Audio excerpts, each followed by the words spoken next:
What's up, party people? It's Dan, your basement guitar superstar. Welcome to another episode of Creator Hangout, and I am with one of my favorites, the Lamb, whose name is also Dan. So, do you want me to call you Lammy? Is that okay? You can call me whatever makes you comfortable. Yeah. Right. What isn't too confusing, I suppose, as well. Sure. Well, Lammy, thank you for joining me, man. I appreciate it. Before we talk about your channel, because I think you're absolutely hilarious. I love watching your channel.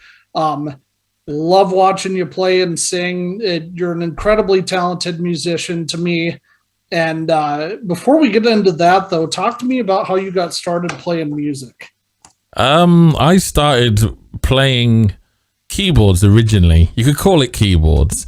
I've been interested in music from a very young age, listening wise, so I was brought up by my grandparents, and they used to play a lot of 60s stuff and 70s. My grandfather had a really wicked sense of what good music was. So he used to play me a lot, in the car and things like that when I was a kid. And I got a computer, and I was interested because I'm a real computer geek. I'm more of a computer geek than anything. And I was really interested in, and we're talking mid-90s, MIDI keyboards. And I had things like, I don't know if any viewers will know, the old sound cards had like a Sound Blaster or 32, and you could load in sound fonts. And at the time, this was all, I didn't realize it, but this is quite cutting edge stuff. You could load in sounds and play them on the keyboard. So I was interested in that. So my grandparents bought me a keyboard with MIDI capability that I could plug into my Sound Blaster in order to learn to play music. And I started with that. But really, I wanted to play guitar. So that was when I was about 14. I used to play, just trying to play along to things on the keyboard and stuff like that. And I didn't really get into it, was the thing. It was still geeky computer stuff, using MIDI and trying things out. But I didn't get into it in a musical sense, sort of thing. I wasn't really like, I want to emulate, these keyboard players, or I want to play this piano music. I wanted to play guitar. So my grandfather had a guitar. My grandfather was actually a flamenco guitar player in the 60s. Oh, nice. And I've got he bequeathed to me his guitar, which I've yet to show on the channel, and I should, because it's a real interesting piece and there's a story to it. So anyway, he had this classical guitar around, and I was interested in that, and he used to show me a couple of things, just basic exercises. He used to try and teach me to do this. First of all, he showed me how to tune it, which is a massive step forward in your ability to learn and play guitar, is knowing how to tune the instruments. So he was, and this is when I was about 8 or 9, he taught me how to tune a guitar to a tuning fork, ping it against the radiator and hold it on the soundboard of the guitar, and it would ring out, and then you tune your G string to that and then tune the rest. But the other thing he taught me was this thing of just, which sounds like the start of Nothing Else Matters, but it's just a very, very simple arpeggio. It's just thumb and 3 fingers, up and down. Show me how you're Lammy, I've got another camera. Guitar up and show me how you're doing that. So if you can see here, literally all I'm doing, and I probably play it a lot better now than I used to then, but there's nothing left hand, so the left hand is out of it, and it was just this thumb.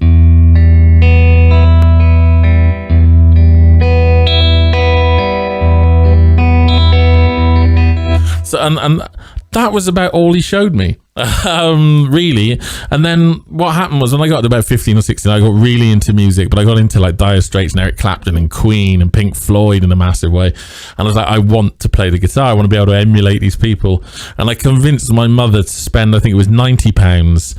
And she went to, what's it called? Sound Control in Bristol. We lived in Chepstow at the time. It's all in South Wales area, England area. Sure. So she went to the guitar store, and one thing, it's not like the US around here. We're very rural, so it's not rural, but we're outside of London, and guitar stores few and far between. We don't have many things like guitar centers, and we don't have big guitar superstores.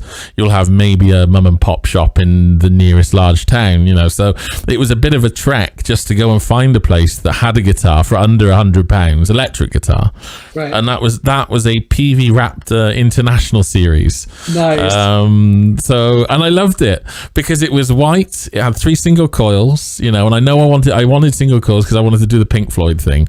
And I remember the first time I took it into school, because I was still in school, our school was very cool though. They had a recording studio and things like that. I grew up in a place called Monmouth. And if you look around the history of Monmouth, Rockfield Studios is a recording studio there. It's like this very strange epicenter of British rock music, and everyone has been there. Lots of famous rock people live there. Lots of studios in the area. So I grew up there. So I was really wanting to play Dire Straits. I had this cheap guitar, and I took it into school, and I couldn't play a lot. I could do that, and I plugged it into this cheap. It was like a Laney bass amp. That they just had in the school. It was the first time I'd ever plugged it into anything electric, and I just sort of went, and it sounded like David Gilmour. Immediately coming back out of this amplifier was the sound. Okay, I couldn't play it, but it was the sound. It was recognizable. That sort of very, very clean because it was a bass amp, but compressed. Right. From that, then that's when I started, and I was hooked. Then, I fell down the well that we all fall down. I never had a tutor, so I taught myself. But, it became a lot about gear and a lot about showing off to your mates. And at that age, it's like, who learns to do what first? We used to listen to records and go, oh, listen to that pinched harmonic. How is he doing that? And all of these things, And it becomes competitive in a good way. And then it just took off after that. But that's where it really started. It was an odd start. I didn't really get going on guitar till I was about 16, 17 when I got my first electric guitar, Nice. So you may have to shut me up because I will talk at length as well if I go on too long. Just so you know, I've got to about 5 o'clock and then I have to go because I have a client called me and he needs me in at 5:30 for a particular thing. But if it's not long enough, we can always do it again, right? Yeah, for sure. No, that's totally fine. And you mentioned your grandparents introduced you to like 60s, 70s music. Are we talking like Led Zeppelin, Foreigner, stuff like that, or what? Not quite that rock, but certainly things Beatles, Rolling Stones, things like that. It was a lot of classical music, but it was a day of basically whatever tapes we had in the car. Because when you live in the rural area, even if you want to go to a supermarket, it's a 20-30 minute drive each way. So it's an hour of listening to music in the car, and the car tape player was king. So we'd have the glove box filled with tapes. So there would be a lot of Elvis in there, a lot of the rock and roll stuff. The Beatles I absolutely adored. That was on all the time. Oh, Queen, there was a lot of Queen stuff. So it was a very sort of poppy rock mix, you know what I mean? But that was the stuff my grandfather liked. I didn't get into the heavier stuff really. That come through a different way, when you start playing and people introduce you to Led Zeppelin, who I hated at first. Absolutely couldn't stand Led Zeppelin. Yeah. Because the guy said, oh, you got to listen to Led Zeppelin, they're incredible. And I had in my head, like, Dire Straits was a massive one for me. Mark Knopfler in particular. And in fact, for the first 3 years of playing guitar, I never used a pick. I only used my hands. And again, it was an emulation thing. It was trying to copy what Mark Knopfler does. And you've got a very different facility when you don't use a plectrum. Sure. Because everything is completely different. And you can do things you can't do, with the plectrum and vice versa. But yeah, that sense of music for my grandparents was that sort of pop 60s stuff. And I mean, when you're listening to the Beatles, when I was about 13, I suppose, over the course of that year, we, started off with Hard Day's Night album would be in the car and all the early stuff, the rock and roll stuff. And then I listened to some that, like, my grandfather bought the Anthology, if you remember that came out in the late 90s or mid 90s. They did the Anthology set. I remember and we had... that. Yeah, and it was all kind of obscurities, but to me, they're like the originals, because that's what I listened to first was the Anthology stuff. Then I went into the albums later when I was old enough to go and buy albums. So I was introduced to the Beatles in this weird way of hearing lots of outtakes and studio work and things like that. There's a version on, I think it's the second Anthology, of You Gotta Hide Your Love Away from Help. Hey, you got to hide. And there's like a minute at the start, and they're just dicking around in the studio, and you hear a glass smash and John makes up this little ditty about Paul breaking a glass and all that. And that fascinated me. You could hear the environment they were in, and then across would come this incredible song. And then... So let me ask you, Lammy, do you... Yeah. Because I get into this debate with people all the time because I also love the Beatles. Do you think the Beatles were better, like, post Rubber Soul or pre Rubber Soul? Because that's about the time when they really started like getting into like doing acid and stuff like that. Way better post Rubber Soul. Yes, thank you. Finally, somebody that agrees with me. And the other thing I liked in that question is that you point out Rubber Soul as the turning point, which it absolutely is. You know, the introduction of Dylan, the introduction of marijuana, the introduction of all that sort of scene. Because it didn't quite get its way into the music until Revolver. But something, as I listened to these albums, because I almost discovered the Beatles in order, which is unusual, I think, for someone of my generation. You tend to discover them hits or what you hear on movies. And so through these anthology things, because we got the first one and we listened to it 100,000 times, we got the second one. And then the third one came out a bit later, I think. I don't think they all came out at the same time, 1, 2, and 3. So I discovered this. It was like a weird backside twisted journey through the Beatles. And yeah, when I got to the Rubber Soul stuff, I didn't understand drugs really or anything like that, but I was like, oh, something's happening here and it's good. And it was challenging me. You know, when you hear certain things, like when you're young and you haven't heard something like Michelle as a pop record, or The Rain, where suddenly there's backward singing and stuff like that, you know, all of that was new to me at the time. And I went through that thing then of, you know, when you go to Revolver and you hear Tomorrow Never Knows and all of that, I was hearing that for the first time in the context of what music is. All I'd heard up until that point was fairy tale music and just pop songs and stuff for kids, you know. Right. And then here's a guy talking about getting high. What the hell is that? Yeah, or Lucy in the Sky with Diamonds, right? Yeah. And I used to say to my grandfather, he said, well, this is really what he said. Yeah, well, they took a lot of LSD. And I was like, well, what's that? He says, oh, you may understand when you're older. You know, and it was just this fantastic mystery, like a plot device, you know, that they had consumed this thing that you know, as a 14, 15-year-old person, you don't understand. But just all this, it was like a magic trick that they did. Right. That they were all of a sudden, you know, your 4/4 beat and your rock and roll and all that sort of just all of that, and then all of a sudden it just slipped sideways. And like I say, Rubber Soul was the start. Revolver was good. Sgt. Pepper's was incredible. And when you think of the context of what else was out there, it's unbelievable what they did, you know. And all they did really, I think it was the proper start of like artistic freedom in music, in a modern. I know it's the 60s, but the world changed so much with the introduction of electronic instruments and music and recording and all of that. They were like the first ones that take the handle away from the producers. You know what I mean? Because recording was so expensive. Producing vinyl was so expensive. You had like their first album, you got 8 hours in the studio and you got to put down 12 tracks. That's all the time you get. And if you're number one with that record, the next time you go in, you might get another 8 hours. You know what I mean? So there was all of that world. And then I think with the things like with what Pet Sounds come out with the Beach Boys and stuff like that, there was this slide to say, well, okay, let's give this technology to the musicians now. Let's let them run it for a bit and see what they want to do. And that combined with the 60s was just this explosion, you know. But the Beatles just seemed to focus it. Right. But every track was like just a revolution. You know, you'd hear it like Sgt. Pepper's is like that.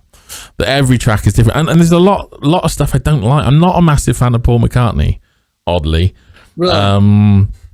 As I got through it, by the end of it, I was like, I'm a Lennon guy, clearly, or George Harrison. You know, I mean, it's all good, and the sum is greater than the parts. But a Paul McCartney song to me is like When I'm 64, Maxwell Silver Hammer, you know, all that sort of stuff. A Lennon song to me is A Day in the Life, Tomorrow Never Knows, you know, Happiness is a Warm Gun.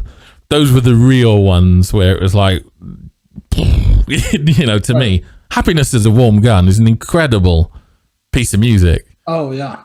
I like the changes it goes through, the weirdness of it, and then the ending is like it's like the end of the 50s. You know what I mean? You've got this doo-wop singing going on, and it's so much in those like 3 minutes. And something I thought about too the other day, and I haven't really debated this with anybody. I saw an interview where McCartney was on, I think it was Howard Stern, and he was talking about the end of the Beatles, like what really broke them up. And I was thinking about, you know, George Harrison really doesn't get enough credit for how good of a guitar player he was. And I think he proved that on his solo records.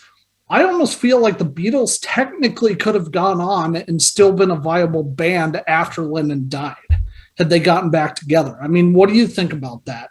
I think it's an interesting one, because what happened is what happened. Right. And so there was enough infighting. Maybe they were at a point where they were just like, F you, I'm never talking to you again. But yeah, but I mean, also it brought us other things. I mean, I think because the Beatles ended, maybe if they hadn't have ended, we would never. This is the thing, because they got 30, 40 years. They were young when it ended. They were, early 30s. Yeah. So still, almost got your whole life ahead of you. So what might have happened? There's all possibility. But I think the way it ended, it's a way I see it as a recurring thing. You see it with the Beatles. I saw it in Pink Floyd, and you see it in a lot of bands that end. Is they end because of the business. The business grinds them down. There's a big thing with Pink Floyd when they split up in the early 80s as to whose fault it was. Was it Roger Waters and was it David Gilmour's, and who's the blame? It was the record companies, 100% the record company's fault that band exploded the way it did.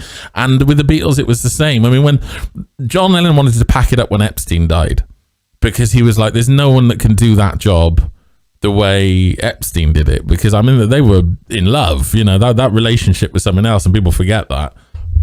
Pardon me, I'm just drinking gassy pop while I'm talking to you. No, just keep you're totally fine. My voice going. So the way they ended, the interesting thing about George Harrison is that what I just thought it was great, was when the Beatles ended, first Beatle out the gate with an album was George Harrison, and it's a double album, and it goes to #1. And All Things Must Pass becomes a hit single.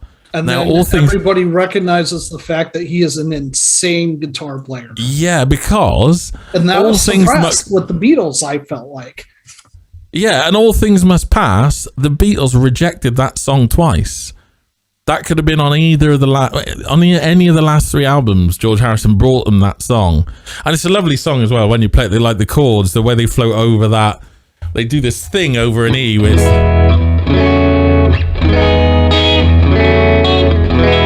I don't know if you can see that, but the E is constant. The first chord's just an E, and then it's up here, which is really it's a G minor over the E. F sharp minor over the E, and then up is a A flat over the, which is really cool, and that's just the bit that goes around. But yeah, you hear that and you think they turned that down twice because they had Lennon and McCartney.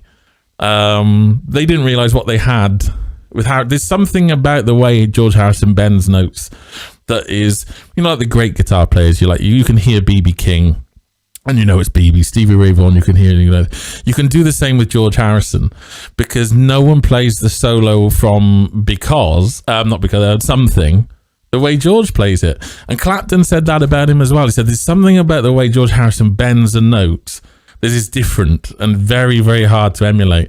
I think it's because you're not quite listening for it and no one's quite aware of it. When you do listen for it and you try to copy it, it's something else.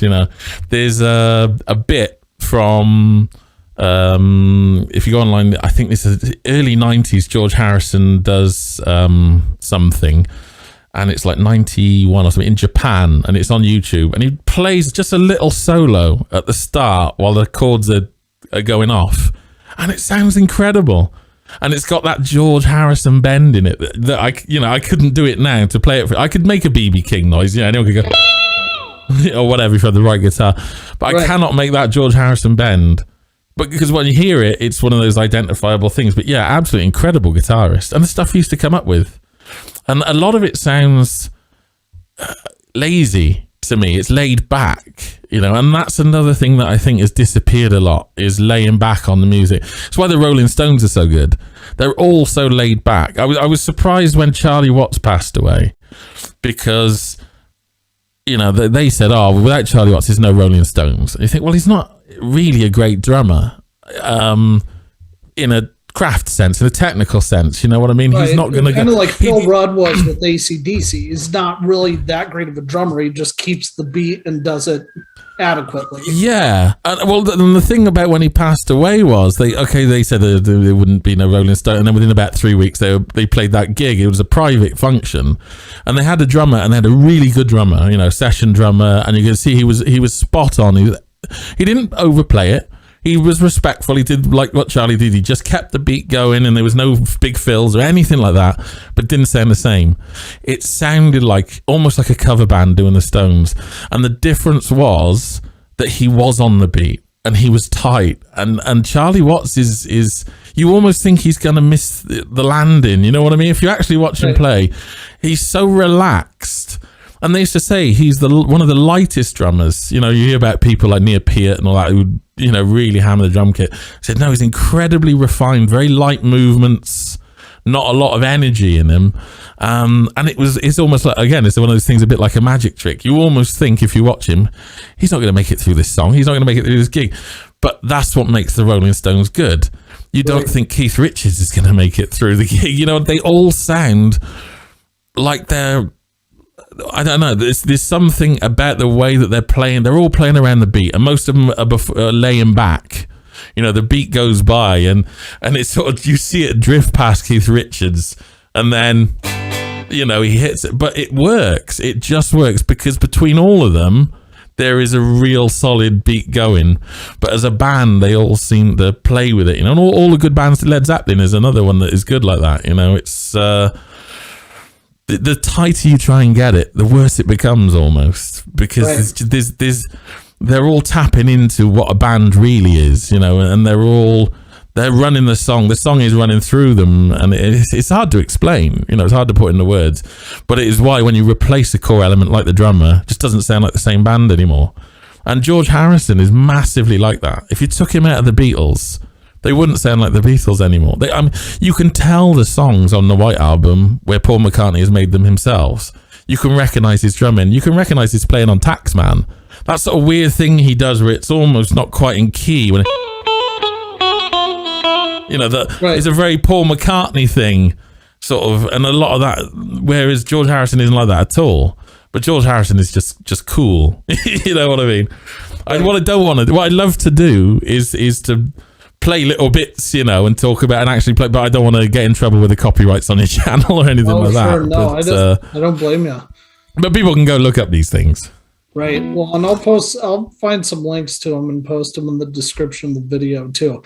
And it's funny you mentioned that, Lammy. Do you think it's something in the water in Britain? And I'm not being facetious with that, but like right now, y'all have all the good rock and roll bands. Like rock and roll is almost dead in America. Like if you look at the Billboard 200, 75% of it is hip hop right now.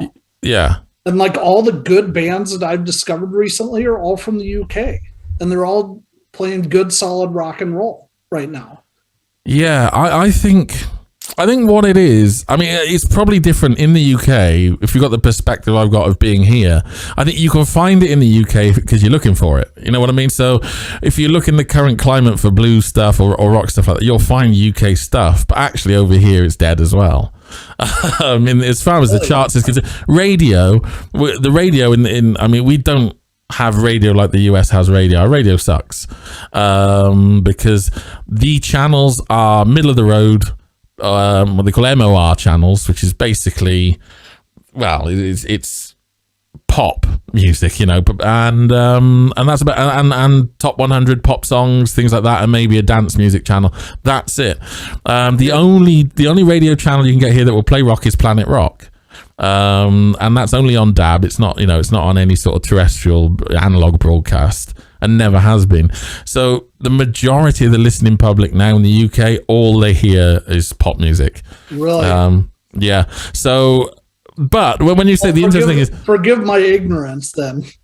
Well, I think what it is because you're looking for it. You know what I mean? You're finding it over here. And it is here. It's like everything. It hasn't died. It hasn't gone. When you look at guitars, the guitar market now, in the last 2 years, is the biggest it's ever been. Fender and Gibson said they could expand production by 50% and there'd be no worry about costs because people are buying more and more guitars. But I think what's happened is it's all moved on to YouTube and things like that, because it's so much easier to pull up what you want. You know, I'm watching things on YouTube now. Like, I went to see Mark Knopfler at a charity gig in 2001, I think it was, in the Shepherd's Bush Empire. So in a theatre, and this was one of the most incredible gigs I've been to, because not only was it Mark Knopfler, it was 2001. It was actually Dire Straits. John Illsley was there. Nice. They had the whole band was there. Jimmy Nail was there. He did his he did more of the folky stuff. He did lots of Dire Straits stuff and it's a theatre, small theatre venue. So it was absolutely incredible to see that. Now, why was I talking about that? What was my point there? God, I've completely derailed me because I got excited thinking about it. That was my point. So it's on YouTube. That was my point. So the other day I was looking on YouTube and I'm like, there is the gig. Someone about 3 feet away from me filmed it, and it's good quality and the sound is good. So 20 years later, I'm sat here watching this gig I was at, and I was right. I mean, he was on fire. It's one of the best performances. And that's what's happened now, is I can find stuff on YouTube that has been a fan of Pink Floyd, for example, for 30 years. Now I'm finding more and more stuff that I've never heard before.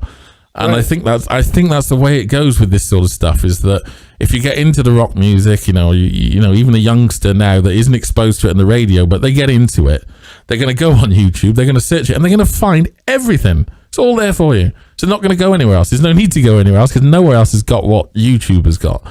And of course, the other big difference is you can see how they're playing it. You know, when we was starting, or when I was starting, certainly, it was what you heard on the CD. You had no idea visually what was going on. You learned by listening and trying to copy. You were probably playing everything wrong. And now you can just see it. You can say, oh, that's where his hand is. He's playing it up there, you know, and that's a massive thing as well. So I think YouTube is really taking it out of the mainstream, all of this. But I think it's still there, and I think it's massive. But going back to your thing about what was in the water, what was in the UK was everything that was in the US. So we had the technology, you know, modern westernized country. We had the recording studios. We invented a lot of that technology. We had things like the BBC. Right. So the BBC is a publicly funded organization, and nothing like it is now. At the time, its main focus was to research and produce new technology. So a lot of film technology, a lot of audio technology. There's something called, I don't know if you've ever heard of the BBC Radiophonic Workshop. Yeah, I've heard of it. Yeah, so they were pioneering electronic synthesizer technology in the mid to late 60s, you know, and things like the VCS3, which is the synthesizer that Pink Floyd used for On the Run, and it's all over Floyd stuff and all, you know, it's one of the early 70s and all that, is a British invention, you know. So what was happening was you had the United States, huge entity with music and all the people there, and you've got this little island, really, by comparison, us, that has the same technology. So what's happened is we've concentrated our effort. We've taken our best artists and we've put them in the recording studios, and we've pulled out the Yardbirds, and we've pulled out Led Zeppelin and Clapton and all of these things, but they all come from quite a small area if you look at it, you know, that sort of thing. So I think what it was, and it was a bit like a similar thing happened in the late 80s in Berlin, with the pop scene with Bowie and U2 and Iggy Pop and all of these sort of things. Same thing happened there. You've got a city that the wall is coming down, you know, it's undergoing complete revolution, and all of this stuff explodes out of it. Well, I think that's kind of like Seattle in the early 90s with the grunge movement. No. Exactly, yeah. And you've got like Nashville, really. I mean, if you look around what's around Nashville, it's that could be another UK, you know what I mean, in terms of, because it's a concentrated area where everyone goes to if they want to be heard or whatever. You go there, and if you're good, and you've got to be good. I mean, this is the thing. It's like the London scene. In the UK, I toured. I was a professional musician. I've toured around the country quite a lot when I was younger. I got a proper job after that. And it doesn't matter what you do. If you're a British band at any sort of success level, you play London more than anywhere else. You go to this place, you know what I mean? And it creates this wonderful little epicenter. I was in London. We were doing London circuits 2002 to 2004, 2005, just all the time. I found, funny, the weird thing is, because it was pre-MySpace and pre-Facebook, there's no evidence of it online, you know. And these people are, we've all spread to the four winds with our various lives now, so none of us have got the photos. So there's very little evidence that this stuff went on. But I found on the Wayback Machine our old website, and all it had saved was the text. And I looked at the gig list we did in 1 year, and there's hundreds of gigs on there, and it's like every second gig there'll be a block of London places. You'll do like Camden Castle and all of these sort of places in London, places that when I read this list I didn't recognize most of them. It was a while ago, but again, that's the point, is that the musicians sort of migrate to these areas and form these little pockets, you know what I mean? So I think the UK was one. I mean, they talk about like the Liverpool scene. Really, it was only the Beatles that put Liverpool on the map. Cilla Black and perhaps a couple of others, but really, the Beatles were a London band. They recorded in London. It was Abbey Road. It's the most famous album cover. Is an album cover in London. It's that sort of thing that it looks like for such a small island. All of this fantastic music came out, but it was just the way the system works, really. The way these people club together. The weirdest one is where I grew up in Monmouth. Because Monmouth has got no business being a hub of music. But if you look at this place called Rockfield Studios, Queen recorded Night at the Opera there. I could bring up the list and I'd read off famous names for 5 minutes of the people that are recorded there. And there were famous people who lived around the town. And then there's a lot of sort of retirees that have got studios. And I've worked with a lot of them. So like the guy that wrote China in Your Hand, Ronnie Rogers from Tapau, he's got a studio nearby. So we recorded with him. Nice. A guy from the Dave Edmunds band who used to do stuff with Status Quo and Mark Knopfler. So he's got a little studio in the area. And, sure. And the guitar shop in the town was incredible because... famously Liam Gallagher went through the town when they were recording the second album. Was it Don't Look Back in Anger, that album? And there's a notorious story of him leaving the studio and going on a pub crawl through the town and just causing absolute chaos, starting fights, being a dick, getting kicked out of places, going to the next place. He went into the pub and basically said, right, everyone, all the drinks are on me, we're all having a party, and all of this. And so all of these musicians would go through this. So the guitar shop in town was run by a record producer. And when I say that these guitar shops where you find cheap guitars or good guitars are hard to find in the UK, most shops in the UK will stock £200 guitars up to maybe £1,200. So, $1,500 or so. They won't go beyond that because they'll have limited space. There's a risk if, they ever get robbed or whatever. So they just carry the middle of the road stock. Right. This guitar shop had guitars like which you never see. He had a Pensa Sir guitars. The original Rudy Pensa stuff was in there. There were like Mesa Boogie Mark IIIs, Wicker cabinet amps, things like that. Everything was supremely top shelf. Nice. Because if you were recording in Rockfield Studios and you wanted to go look at the local guitar shop, you'd go there and you'd have expendable cash of that nature. You know what I mean? So he tailored himself to that crowd. And it was great because as a 16 and 17-year-old, I used to go in there. And, I was trying to learn an F. Because that's hard with the thumb over. So I had to play an F. That's the level of, and I was trying to learn it on a £6,000 Rudy Pensa right. Super Strat. I had no business being in my hands, but yeah. So again, I've rambled on completely past your question. No, that's totally fine, man. But there's certainly something in the water in that part. It's on the Welsh border. Well, another reason I ask about that is like a British musician is the reason I picked up a guitar. In the first place, 3 of my top 5 all-time favorite guitar players are from the UK. So Mick Jones from Foreigner, Gavin Rossdale from Bush is the reason I picked up a guitar in the first place. And then Jimmy Page, obviously. Yeah.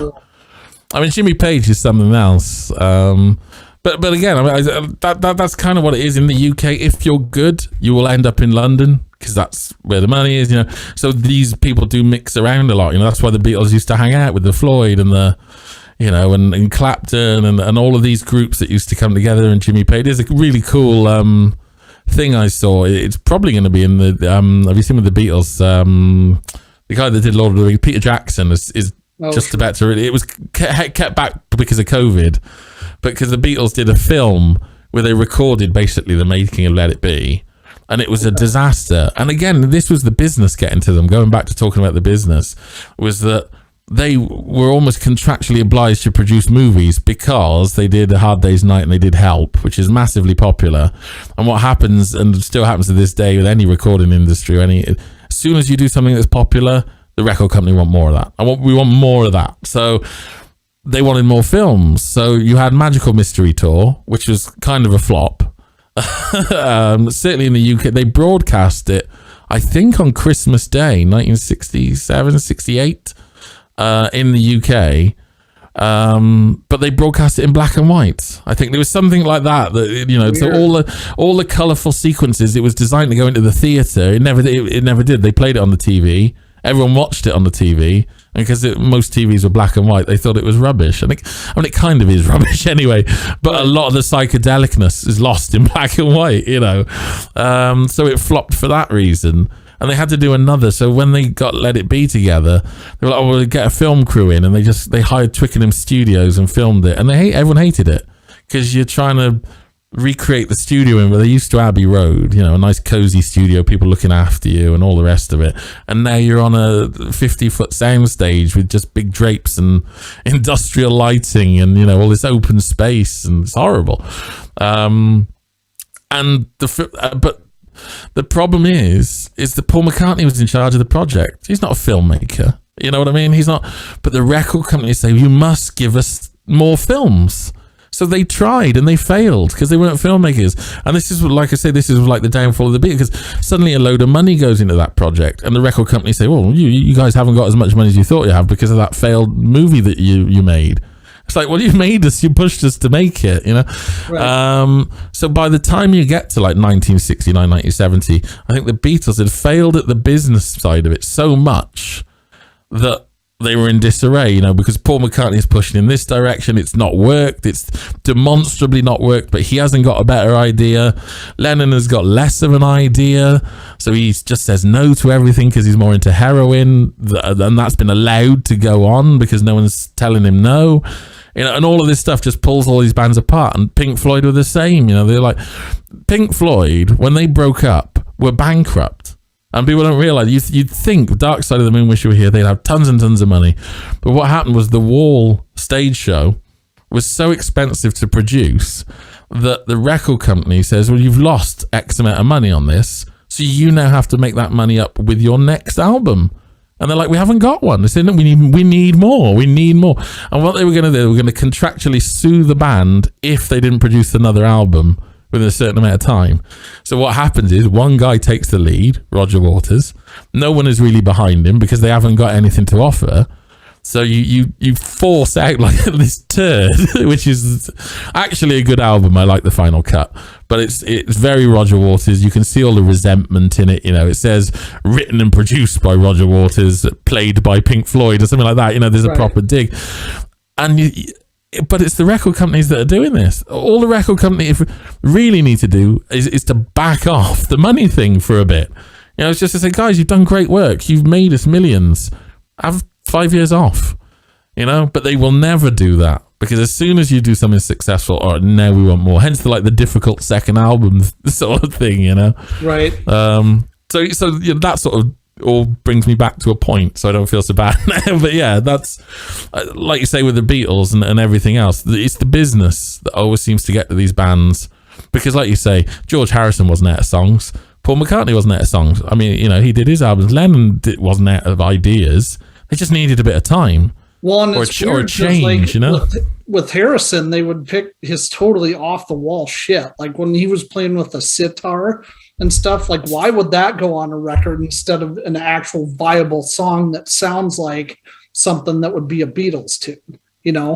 That's the thing that's always bothered me about that. Now I love, his weird stuff that they included on the album. I love all that stuff, but it's like, dude, you're kind of suppressing this guy's talent.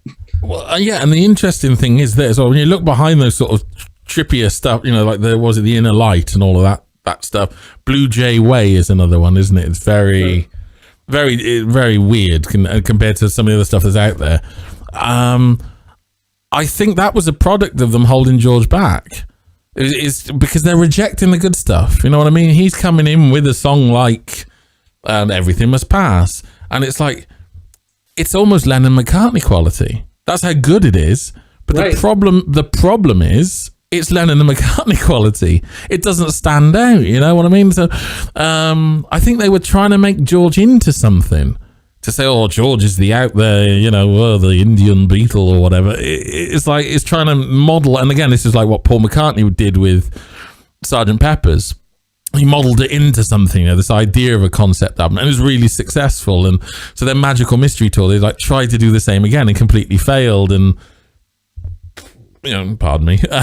But yeah, so with George, I think his out there stuff ends up falling onto the records because his other stuff, you know, when you've got 8 Lennon McCartney songs, I mean, to be fair to George, he spoke about this as well, obviously, and he is very understanding of how it all goes down. He says, when you've got a record of 8 Lennon McCartney songs, what else do you need to put on there? You know what I mean? It was Lennon McCartney. That was the thing. He wasn't good at first. You know, it did take him a while to sort of get his writing chops together, because Lennon McCartney started 57, the Quarrymen, 1958. So they were writing songs then, you know, and they were writing professionally. The other thing I find interesting was that the other reason they become so good at songwriting is because they all expected the Beatles to be over within 2, maybe 3 years, because that was in the early 60s, the common thing that would happen. You know, you'd have a band, they would have a hit, they'd have a few hits here and there, and then that was it, you know, flavor of the month sort of thing, on to the next one. And there's interviews out there, you know, and it's around the time of 62, 63, maybe Hard Day's Night, you know, they're just about to film that. And they're saying, you know, what are you going to do after this? As if it's about to end, you know, and Ringo wants to get a chain of, he says, you know, I want a chain of hairdressers like that. And they laugh at him. He's like, oh, I'm serious. Because that's a wealthy business to have in the 60s, you know, a chain of hairdressers. And they were thinking seriously, you know. And Lennon and McCartney, their goal was to be songwriters, you know, like Cole Porter of their day, that sort of thing. And they did write a lot for like Cilla Black and a lot of local artists. And they gave a lot of songs away. And they were thinking that by 65... you know, 1965, 1966, they wouldn't be the Beatles. They would be Lennon McCartney songwriters, and they would be writing songs for the next generation of bands to come up. So it was that's why they had this head start over Harrison. Harrison was a sort of, up until he really got going and they got those freedoms, he was a sideman for a band, and that's all they thought it was going to be, you know. They didn't expect that to be a living or a life, because then it wasn't, you know. They were the first boy band, really, and somehow they managed to keep it going. But yeah, nice. So you've been doing, let's talk about your channel for a minute. You've been going for like a year and about that now. Yeah, you're on live stream 63, I think was the last one. Yeah. What made you want to start doing YouTube stuff? Well, I started. My channel's not gone the way I expected it. I started the very first video I put up. There was one before, sort of years ago, where I made a little musical thing and I put that up. But the very first video of this run, if you like, of what I'm doing now, I was watching Brent Hutchinson, who's a YouTube. He was a YouTuber from the UK, but he does a lot on Twitch now. And it was just because of lockdown. I was watching more on YouTube, and he had a live stream. And in the live stream, they kind of wrote a song, or they were trying to collab and write a song with the people in the chat. You know, people picking chords, people putting lyrics in. So they got this song together. And then he said he recorded like a guitar piece and the lyrics. And he said, does anyone else want to have a go on this? You know, and send out as an MP3. So I dropped on it a guitar solo and a synth bit and some drums, and it actually came out really well. It's a really nice solo, so it came out really well. When he listened to it back, his reaction was it almost brought him to tears. And I knew it was capable of that because of the way I'd put this together. When I listened at the end, I was like, no, that is really good. And that's not me being big-headed. That's me recognizing that I did something good. You know what I mean? A lot of people, I think, when you see a lot of guitarists online, people can misconstrue the pride in your work for arrogance. You know, I try and be the least arrogant person and the most down to earth I can be. Never come off as arrogant ever. But this was a good solo. Musically, there were some clever things going on in it, and one of the things was the synth line copied the guitar, and then it breaks the guitar gets like an extra bar, so it breaks apart, and then the guitar becomes this counterpoint to the synth line. So it was a clever little, and it was only like a 30-second solo. So he played it back. He absolutely loved it, and we did a couple of other things, and I come up with a lick to base another song on, and the lick was just this. How'd it go? Gotta try and remember it. Oh. That was it.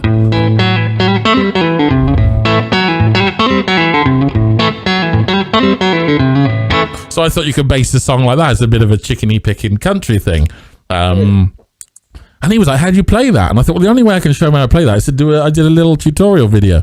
So my first video is just me with a camera and a guitar going, this is how you do it. And I just go through it slowly and explain the lick.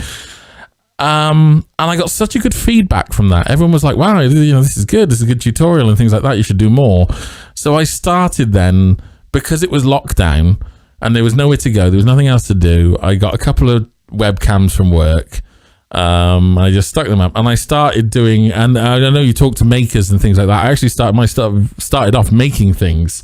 So, for example, I've made like fuzz pedals and stuff like that. There's always these around. You'll always find these little boards around. That's actually a clone nice. That I sort of prepping on Veriboard, which I haven't got. I've completely stopped doing my pedal stuff, which is a shame because I promised a couple of people pedals, so I got to get on and do them.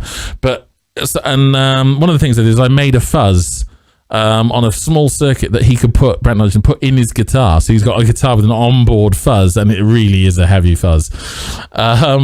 So this was going on, so people were into that, and I thought, well, I could try and be one of these channels. I'll review stuff, but I'll make things. I can play, I can demonstrate the stuff. And what happened was I started doing a couple of live streams, and I didn't play much. I spoke a lot.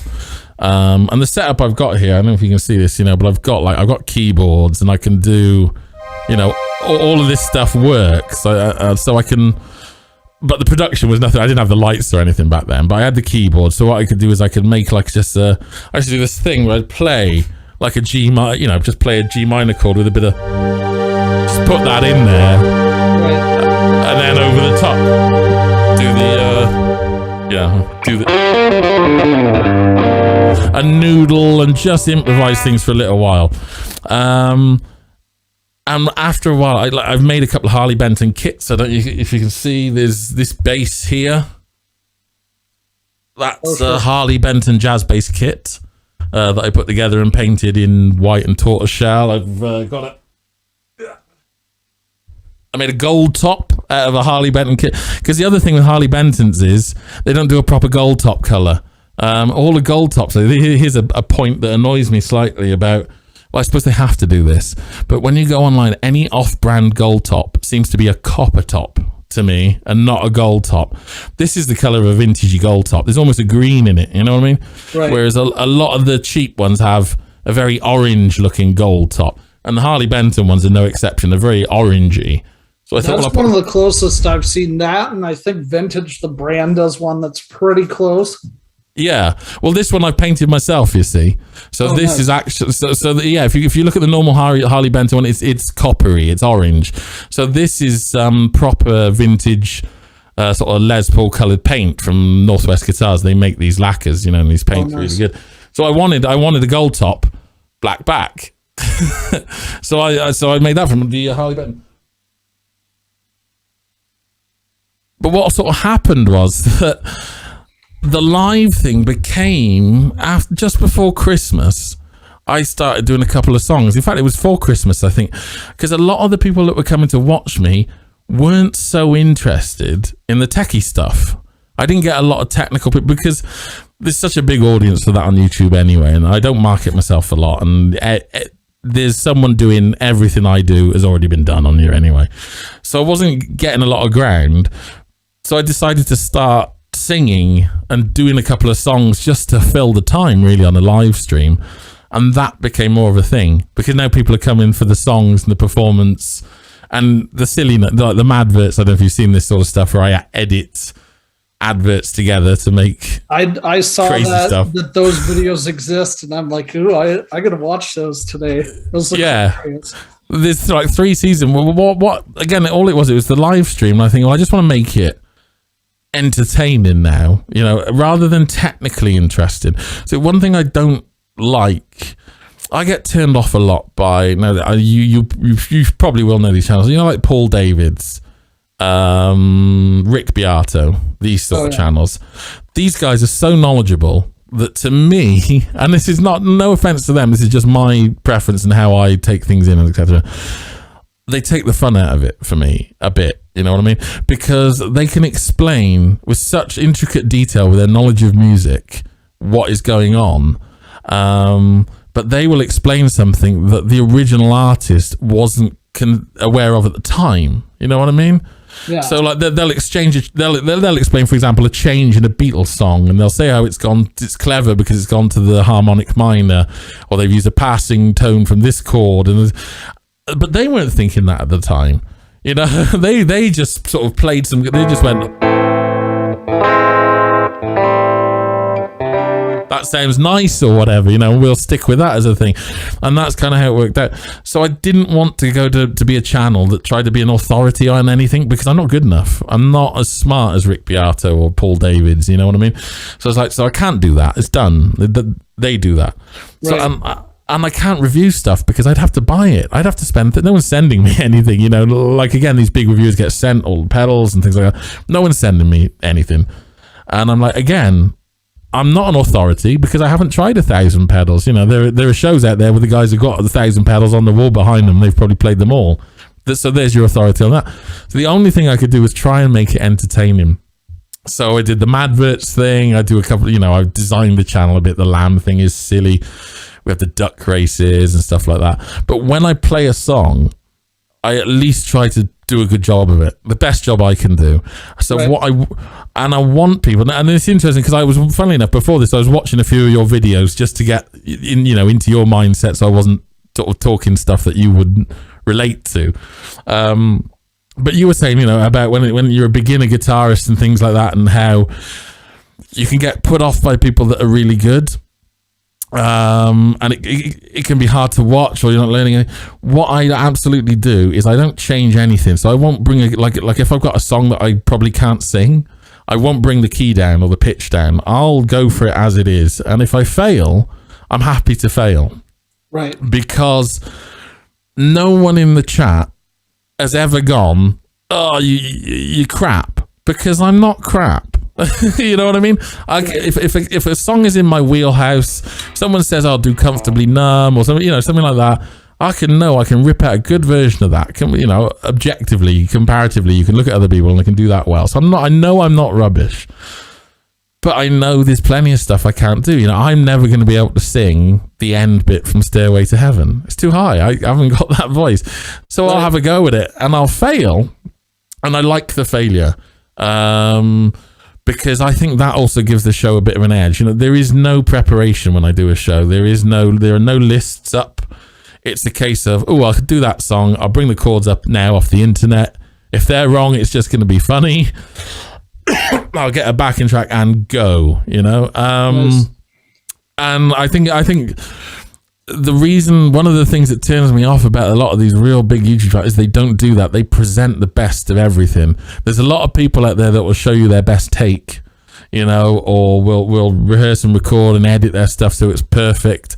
But the reality isn't like that. So what I'm trying to do, I mean, everything I do, like I have these silly effects that you've probably seen, the lights that go. I don't know if you've seen the lasers and stuff like that.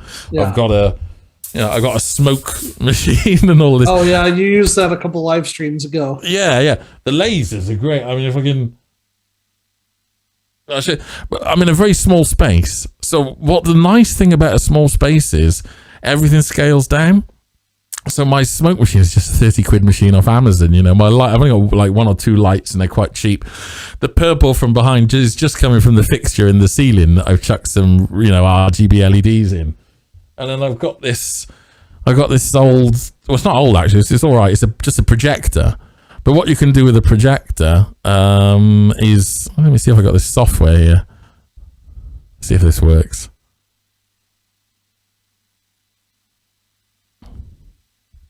There's a software called Music Beam where you can send things to the projector like this. And can I zoom out a bit? Like that. So if I hit that with a bit of smoke, I've got a laser light show. Oh, that's rad. So when you, there's an incredible amount. Everything is running live. If you know what I mean. So nothing's prepared here, but I've got a lot of tools and a lot of things I can pull on that I can make like a bit of a, I can hit that.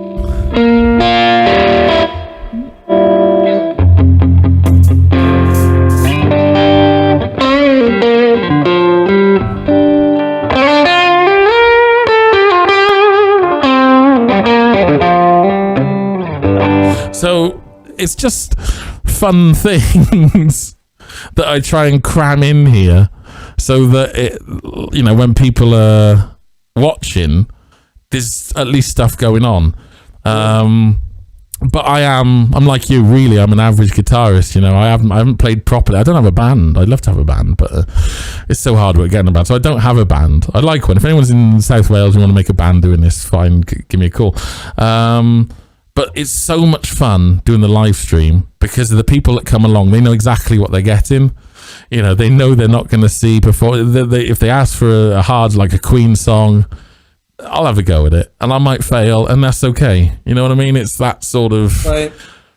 And I'm hoping that more people will come along and enjoy the show and come back. And I'm hoping to get people like yourself, guitarists, geeky people. I'm happy to go back and explain everything about this circuit if there's an audience that wants me to do it.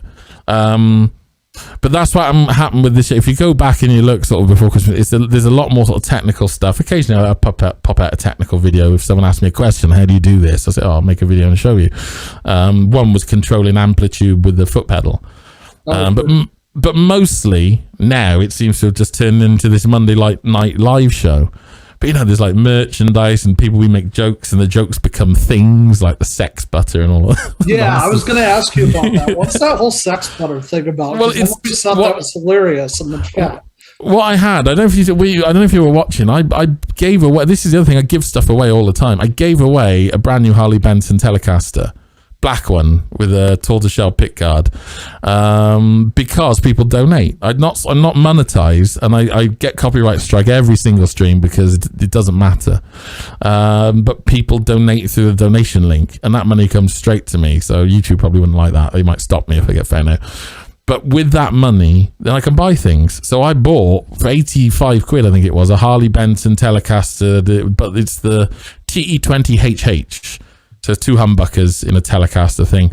And it was I loved it. It was such a good guitar. I almost didn't want to give it away. But I did give it away. And again, that's just because, I've got I think I've got 340 subscribers now. So it's a small channel. But out of that 340, when I do a live stream, 30 to 40 people show up. That's 10% of the subscriber base. Now, any other YouTuber, there are people with hundreds of thousands of subscribers on a live stream might get 40 or 50 people, and I think it's because I don't think my channel will ever get popular because the search results don't like what I do. There's nothing that stands out. I'm not reviewing products, so people aren't searching. If I was reviewing, it's probably a bad example because it's so common. So suppose I had a Klon or something like that. Everyone searching for Klon will find my video sooner or later, but this stuff is very hard to search for. Right. But the important thing for me is that it's just such a cool hangout with us all there on the Monday night. So the sex butter come from when I got this guitar, which this guitar is really, you probably know about this guitar. This is one of 150 limited edition, just a Mexican telly, Player Series telly, but roasted maple neck, custom shot pickups. Yes. So that was killer for me. I was looking for a guitar because I got the old Strat there, which is nice, but I wanted to replace that. Well, not replace it, but have something I enjoyed as much as that. And none of these do it really. You know, acoustic is acoustic. The Ibanez there is a lovely guitar. It's a premium Ibanez, but it's got a Floyd Rose on it, and it's great. It's fun. It's a lot of fun, but it's like a Ferrari. You'll take it out in the summer for a day, but it's not your main car. You know what I mean? Right, exactly. The bass is there. I've got, you know, a couple of other, but that one I love, and it's a really nice guitar. So but when this come up for 800 quid, so you know what's that, about $1,000, maybe 1,100. There was nothing else on the market really that I liked. So I got it and I introduced it on stream, and I was like, well, let's name it. Let's let the chat name it. And it's actually the name. What we do, you've seen the duck race, right? Where we get so we got everyone's choice of name and we stuck it in the duck race. And the duck that won, the name is actually Jerry Hattrick. So nice. Jerry, like Jerry Seinfeld, and Hattrick as in 3 goals, you know, so Jerry Hattrick, obviously. So that was the name. But one of the chat people said sex butter because of the colour.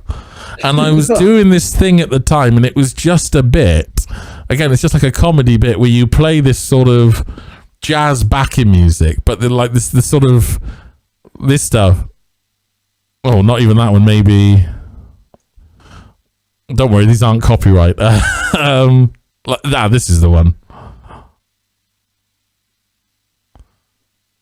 It's just a generic jazzy backing track. Right. But I used to do that, sort of just try and make it a bit, it sounds sexy, doesn't it? It's like Barry White, 1970s, and you can play the sort of...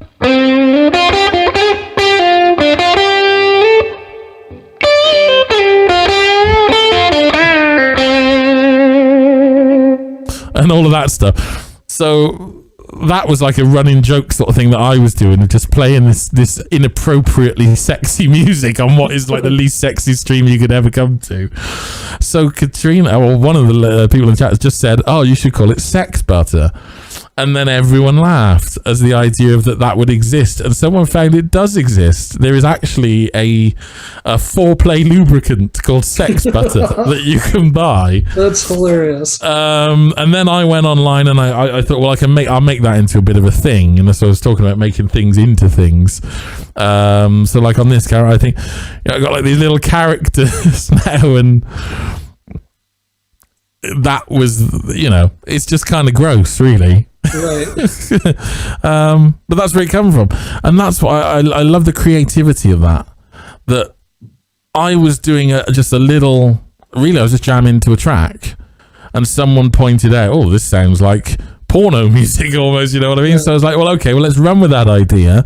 And then another idea comes from somewhere else in the chat, and it becomes a thing to the point where people actually have bought t-shirts with sex butter and the character on it. I've sold about 5 or 6 of those as merch. I was going to ask you if you had those, because I'd be interested in getting them. Yeah, if you're, next time you have a look on the channel, look on the merch store, they're there. I've done my favourite one is I did Lameade as a merch. I don't know if you've seen that. If I can bring this up on the screen, let me see if I can find the image. And again, you can get this on a t-shirt. Let's see if I've got a picture of the Lameade. One sec. It'll be here somewhere.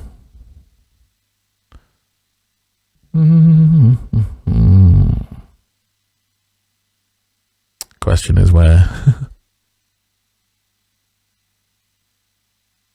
There it is. I don't think I've got.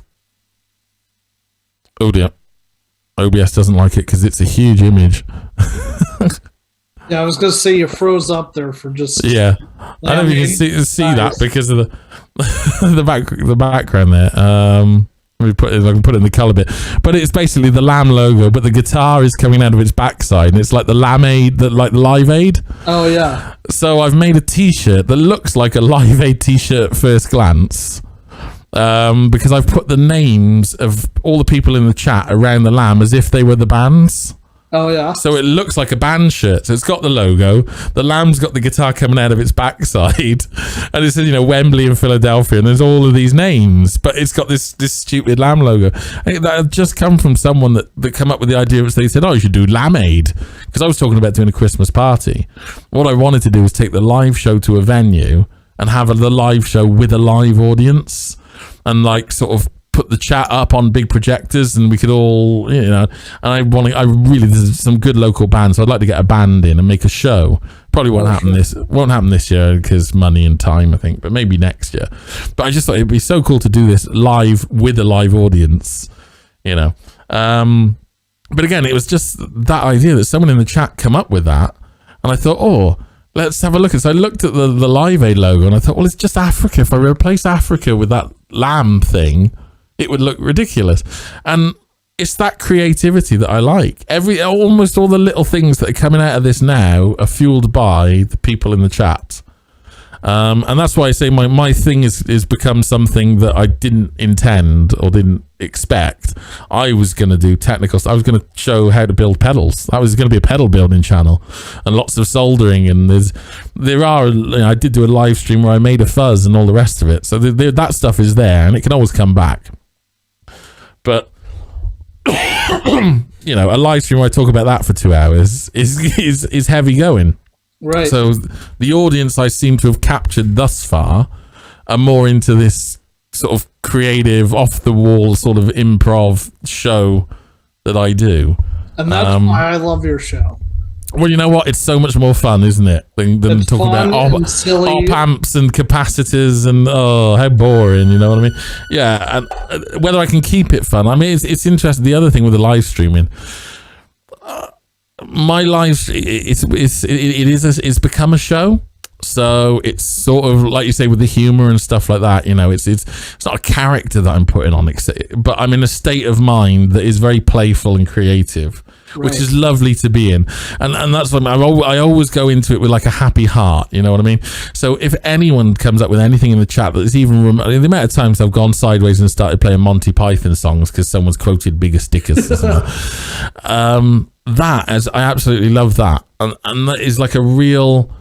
It's the same feeling as when you were younger and you nailed a guitar part, or you come up with something that was original and sounded good and stuff like that. When someone in the chat says something silly and a load of people laugh, and then that can somehow become a thing, it's just great, is that. But also playing songs, and like I say, I do try and play songs. I never expected we get people in from the States. When you think about it, it's the time we're in. I've spoken to them on the phone. Leo and Dan Ryan do a YouTube channel. They're from San Antonio in Texas. They've been big followers, and I spoke to Leo on the phone, and we've got followers from Alabama, and I don't know where. I couldn't quite figure out where you were from. Is it you? We're in the Iowa, which is you're in Iowa, dead center of the U.S. Yeah, the closest I could get on my apparel was Chicago. I'm afraid, so I'm one state out. Chicago is 3.5 or 4 hours east of where I'm at. Yeah, well, I know because you went to a guitar store in Iowa, so I sort of guessed that you were in that area. Sure. So that's why I put the Chicago shit on as the nearest I could possibly get. But again, it's just great that those people come over. The guys from Alabama and Texas. And I've then gone and watched music from that area to try and pick out stuff that I could possibly do. So I've done a few twangies. I've been watching there a lot of I know it's Oklahoma or whatever, but it's southern states. So a lot of Vince Gill and the Nashville scene and all of that sort of stuff. And again, all of that I do love. And again, it comes back to using the fingers and the Knopfler stuff. That sort of.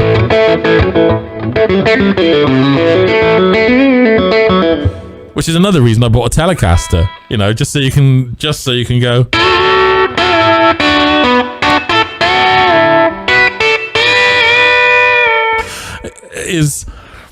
And like I say, because those people are there, I get those songs and we try and do them, and I don't try and change the key or the speed or anything. I try and do it, and I don't know, the last one I did, the one I did on Monday was crap, really. I made a mess of it. They said it was good, but I didn't think it was very good because the vocals were all over the place and things like that. I didn't see it because I didn't catch it till the tail end of the stream. Right. But the week before I did Liza Jane by Vince Gill, and that came off quite well, actually. And again, some of the solos, again, it's all improvised, but trying to there's a big difference between a solo on a song like that, a country picking solo, than there is on like a Pink Floyd song, or a Clapton is different again, Right. So it's cool that people come in, they're like, oh, we're from here and we like this music, and can you play any of this? And I say, well, usually the answer is no. But then I go and listen to it in the week and go, oh, actually, I probably could play that. And then the next week I'll come back and I'll either nail it or I'll fail completely, but it doesn't matter. But all that matters is there was an idea started by someone, and it became a bigger thing. You know what I mean? And I like that. To enjoy that, the idea is to enjoy music. You don't have to be a guitarist. You just have to like the music, really. And that's kind of where the stream has gone. It's gone away from technical stuff. I don't even talk much about gear, which is a shame. But it's just about trying to keep fun and try and keep coming up with stuff. But in all honesty, I mean, it might come to an end soon, because you feel you're not a bottomless well. You know what I mean? Every stream, at the start of every stream, and this is what I talk about, like having a certain mindset. This is stuff I wouldn't talk about on a live stream. Right. But the reality is, about 10 minutes before every live stream, I want to call it off.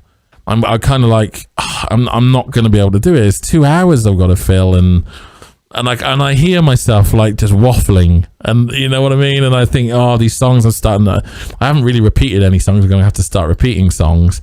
And my fear is that it gets to a point where it stops becoming fun. It's a problem I have with Twitch streamers, is that when you first watch them, they can be fantastic, but when they're streaming for say 3-4 days a week, by the fourth day, they're repeating themselves, and they're just going through a list. So now it's like I'm sitting in front of the same show every time I come to it, and the show is supposed to move around. If you see a band, the band moves around and the audience stays stationary, and the audience get a different band or whatever where they're going. Like, you don't change your act as a band. Right. Because your act is guaranteed. If you see a certain amount of success with your act and a certain amount of financial return, you take that act to as many places as you can, and you get as much return as you can. When you live stream, you've got to do the opposite, because the audience now can change. Anyone can come, anyone can go, but the show is stationary. And if I do the same thing every time, it's bound to fail. It gets boring, and that's kind of what's happened. I see it like when I see people on Twitch, because of the amount of time you have to put into that platform as a music streamer, it's a trap almost. Your own material becomes a trap. And I know a lot of artists have felt like this, and a lot of people don't talk about it. It's the thing where you feel trapped by your material. Bands, again, they're talking about why bands break up and things like that. I think it's one of the reasons the punk movement was so short, because what punk was so laser focused as an ideal that to step outside of that was no longer punk. So you had this huge explosion, with the 77, 70, and then it just disappeared almost, as quickly as it came. Because the business got hold of it again, and you look at what actually happened to the likes of the Sex Pistols and the Ramones, the way they were treated and what their lives were like, except no one was looking after them. And again, the demand for more was always there, the pressure. So I think it's tricky. It's hard to be a successful YouTube streamer doing what I'm doing. And don't for 1 minute think I'm thinking I'm successful. I got 340 subs. It's not a successful channel, I don't make any money, but it's a lot of fun. But if it stops being fun, or it becomes repetitive, I'll have to stop. It's a real hard thing to do, and I got so much more appreciation for streamers now that I've done it for a bit.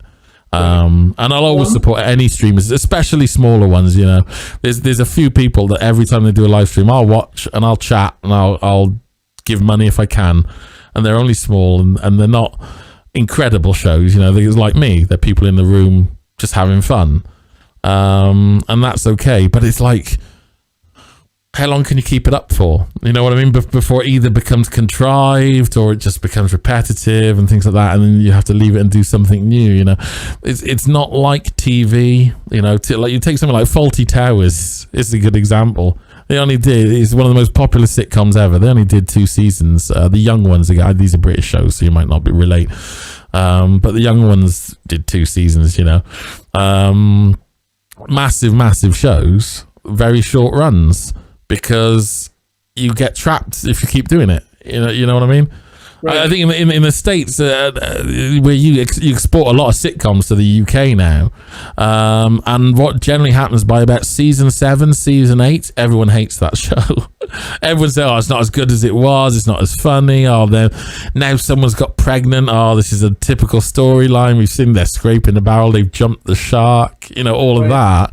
Well, and that's why with like bigger YouTube channels, even guys that don't live stream that do gear reviews and previews all the time, like I put out 2 to 3 videos a week tops. Like I don't understand how, and I love, like I'll use RJ Ronkilio as an example. I love his channel. He's a great dude, but I don't understand how that guy keeps creating fresh content when he's putting out 4 or 5 videos every week. Yeah. It seems to me like it would get stale after a while. Yeah, and I think some of it does. I mean, I think a lot of like I say, the audience can change around. So if you've got if you're established, and you're doing something like gear reviews, and you've got a constant stream of product that you can demonstrate, then that's okay, because the audience is going to move around. People will get bored of you and they'll off, but because there's a core 300,000 or whatever, high numbers of subscribers, right, you can churn your audience and everything's fine there. You can start going back over stuff you did 5 years ago because you're probably presenting to at least a third of a different group of people. Or you get better equipment that makes the gear sound better and stuff too. That's the point I'm at, is like the stuff I was doing a year ago is cringy as hell because I have microphones, and it's like now that I actually have decent gear and like a DAW that I'm using and I have a better editing program, I want to go back through and redo all those pedal previews I did so they actually sound decent, Yeah, and I mean, I've improved the technology as I've gone, because I had a white background, there were no guitars on the wall, and I didn't have very good lighting and all the rest of it. I'm on my second interface now. I just gave away my Behringer. I started with a UMC 202 HD, 2-in, 2-out Behringer, which was amazing because it was 50 odd quid, and it's never faltered. But I've bought the Motu M4 now because it's got a couple more ins and outs which are useful. But it's got loop back, which is a godsend. Oh, nice. So I mean, 'cause if you think about it, is that, and I could never do this with the Behringer, but I'm playing. There's no amp there. The guitar, this microphone is going into the door. The door is applying all the effects processing. This mic doesn't sound like this. If I turn the compressor and the vocal chain off, it's you can hardly hear it, and it's a lot thinner. It's all my sexiness has gone out of my voice compared to when it's on. So all of that goes through the door, and then what normally happens, because you need low latency for playing the guitar, which is critical. You need under 10 milliseconds latency, or you can't play. So the latency is barely noticeable on this. So it's going through the door. The door is processing everything, and then it comes out of the interface, and the interface is done with it. So I used to have to use a lot of tricks to get that back in. I used to use a second sound card to recapture that output. Okay. But the problem when doing that is that if I try and do this, like a chat or anything, you then also end up going to that output, which creates a feedback loop, and the whole thing falls apart in a mess. So what the M4 has got, which is really smart, is it's got built-in loop back. There's 4 input channels, but there's actually 8, and the last 4. There's 2 stereo pairs. One of the stereo pairs is what's coming back out of the unit, so you can send it back in as another channel, and then the other is another stereo pair that mixes in the dry input with what's coming out as well. So there's a few options there, but what I'm doing here today is that the guitar and the microphone is coming out of a monitor output that is then being captured, so that your speaking isn't on that capture, so we get rid of the feedback loop. But it's quite a complicated setup, but to have the loop back in the interface is amazing for streaming, because it means I can use everything in the door and play the guitar. Everything's done in the box. It's just one computer. And that's how it works, you know. So yeah, I've upgraded my stuff over time, etc. Because and that's why this is here, the laser thing, you know. I haven't used that for about 3 shows, but it's I know it's gimmicky and whatever, but it's kind of fun. I mean, who else suddenly switches on lasers when they're playing people, you know, the smoke machine and things like that. I've just bought. I haven't spent a lot of money, but I've tried to get things in that just add something, you know, just to keep it going. Rather than introducing products and things like that, because I don't have that option. I have to introduce something else. So it's new songs, it's new bits, it's trying to be funny, it's smoke machines and lights and things like that. But I don't know, you know, I don't see my channel ever becoming super popular, because I don't think I'll ever do product reviews and things like that now. What I'd love to do, and this is where I think it would be able to evolve, is, like I say, is to take it out of this room. So it's to take that show, and that's what I was trying to do it for Christmas, but I'm not going to have enough time. You know, it's just to take this show or whatever this is and put a band on it. So, you know, if I could get a band, and one day I'll have to look for one, but if I had a bass player and a keyboard player and whatever, so, you know, when you practice, you become a good band, but keep the essence that is this show, and take it out to a live audience. So take it around pubs or around clubs, because then what you've got is a constantly changing show. Because despite the fact that the online audience is generally static and the show is generally static, which is a bad mix because you don't have a lot of time to keep that up, now there's a new element, which is anything can happen because there's a pub full of people there. You know what I mean? Right. And it would be an interesting show to watch, I think, live as well, because you don't see a lot of band, you know, when you go see about like bands in this country, basically are all rock covers bands. They all play the same list of songs. You know, if you go to a pub and there's a band that's set up, but there's also like a live chat running by or something like that, anything can happen. I've been a live performer since 2001 or 2, but I've done other stuff as well as guitar. I've done a bit of theatre, and I've done some Shakespeare stuff and some acting and things like that. Theater. And it's I found that when you do things like, I don't know, this is going to sound stupid really, but if you ever do something like Shakespeare on a stage, there's you have to, because this is how it was originally. It's not really, even though it looks at it, you look at it, if you look at it like a movie where you sit there and it's a passive thing and you watch this play go down, it's not really like that. Traditionally, Shakespeare was performed not on a stage but at floor level, and then the crowd would just sit around at the front, and the front few rows would be full of drunkards and hecklers. And what you're actually doing is when you step onto the stage, you're not stepping onto a stage, you're stepping into the room, if that makes sense. Stand-up comedians would know sort of this feeling. You know, when you're a stand-up comedian, if you've got a one-man show or anything like that, when you step onto the stage, you're actually stepping into the room. And all the people that are in that room are now part of this performance. And the light is going to be on you, but everyone is in on this. And I think if you go into that, like I do in my shows, you go in, that's the idea. Everyone in the chat, we're all in on this, whatever happens. And if something horrible happens, which could be me completely failing the song and saying, I can't bloody play it, I can't sing it, I have to stop or whatever, it's okay if it's okay, you know what I mean? It's only really a bad, and this is the thing that, you know, I was watching your video about musicians that early on, like beginners, average people that may be intimidated by the good players. You know, you go and watch Guthrie Govan for an hour and you just want to turn your guitar into firewood. Right. What you got to remember is that if you've got an instrument in your hands, if you're holding the guitar, whatever the instrument is, you are a player of that instrument, whether you like it or not, and whether you can play it or not, you are playing it. Right.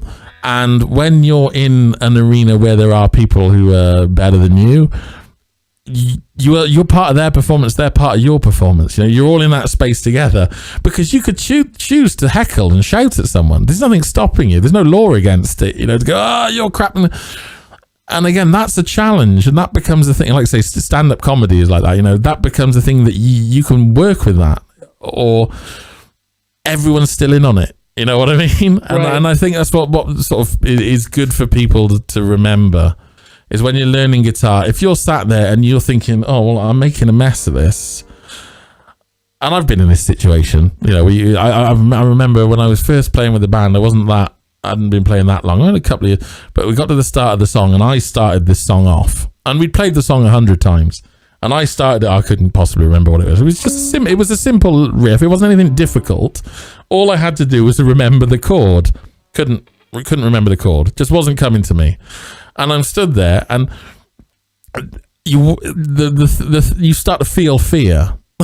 You know what I mean? Because you're now in an unwinnable situation. You cannot proceed. Everyone wants you to proceed. And there's two choices. You can either wither away and die, or you can say, well, we're all in on this. This is what's happened, because you'll find an audience to be forgiving.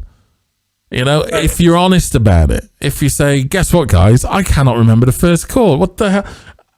Someone show me the first, you know what I mean?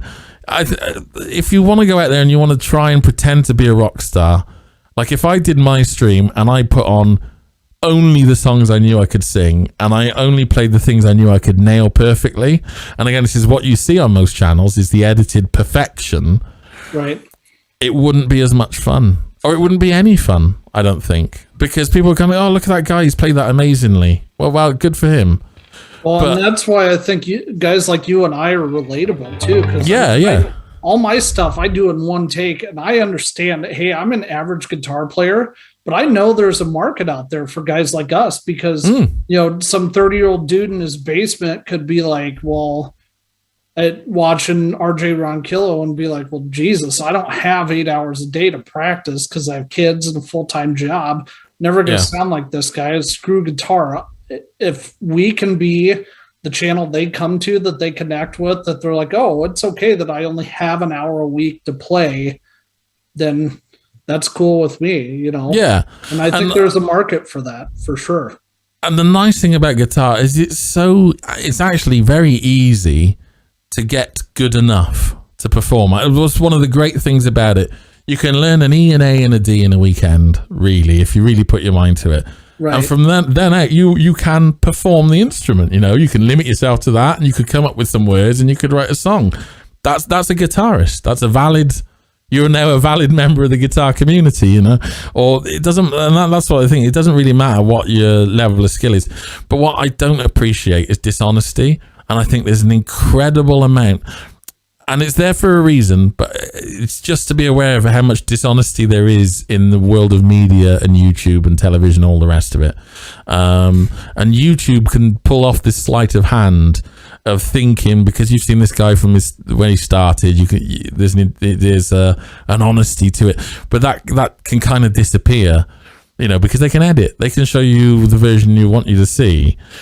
What I love about the live shows, and why my channel really has just become that, is because it's the most honest, fun form of what I do when I play the guitar. It's that thing of you're sitting around the room with your mates, you know, right. And someone says, oh, can you play that? And you say, well, I'll have a go. And even if you play a crap version of it, none of your mates can play it. They all go, oh, that's amazing. You know what I mean? Right. And all of that feeling of, because what is going on there, it's you in the room. It's the whole thing together. It's all the people that are there, the atmosphere that's there. And that's why I don't advertise my stream a lot, because I'm not looking for, basically what I want is if people discover it and they like it, it'd be nice if they stayed. And that's all that really matters. And if they take part, you know, I like people to think, and because I know this is like a creators hangout. And before this, I was thinking, what do I actually create? What am I creating? Because I'm not making pedals, I'm not building guitars. I gotta put kits together and things like that.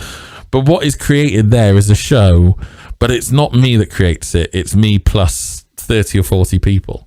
So right. As long as that keeps going, it'll be good fun. But you know, I've many times I've been in the room, probably the worst player in the room. You know, I used to hang out with gypsy jazz bands in Swansea that were incredible players, all of them. They used to play this Django Reinhardt stuff. To this day, I wouldn't be able to play what they played. But I used to love being in the room with them because they were nice people, you know?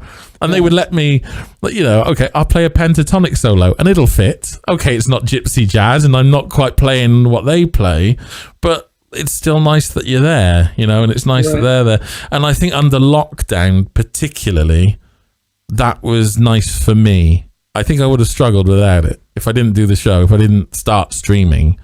Because what else would you do? You know, you sit on your butt because now it's part of my life, even though it's only 2 hours every Monday.